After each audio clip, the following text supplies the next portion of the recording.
Hi everyone, welcome to week 5. We have week 5, week 6, and week 7. This course is going by very, very quickly. First, I want to just acknowledge the wonderful conversations that we are having with our hot topic presentations. The presentations have just met and exceeded my expectations.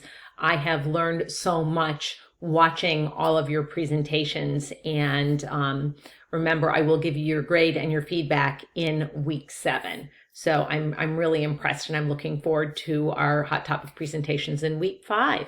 So in week 5, and before I forget, I would like to wish everybody a happy start of autumn. And for those of you who celebrate the Jewish Day of Atonement, have an easy fast. So onward to week 5.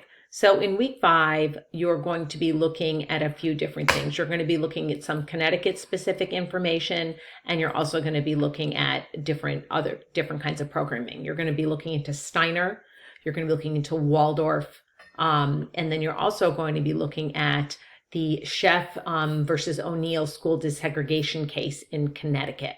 And I did go back, I checked all the links, everything should be working for you. But you never know what goes bump in the night with the internet, so hopefully it will not be an issue this week. This week we will again have our hot topics and our conversations with our hot topics. There are also 2 quizzes for you to work on this week. Both of them are, I guess, considered short answer quizzes.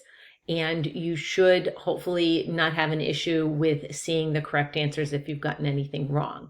This coming week, we should have our regular meetup on Sunday night coming up. Let's see, what is the date then? That will be October 1st. Holy crow, it's going to be October already.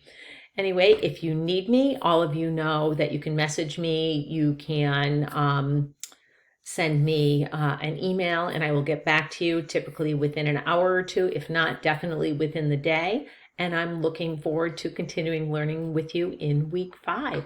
Take care and have a great first week of fall. Bye-bye.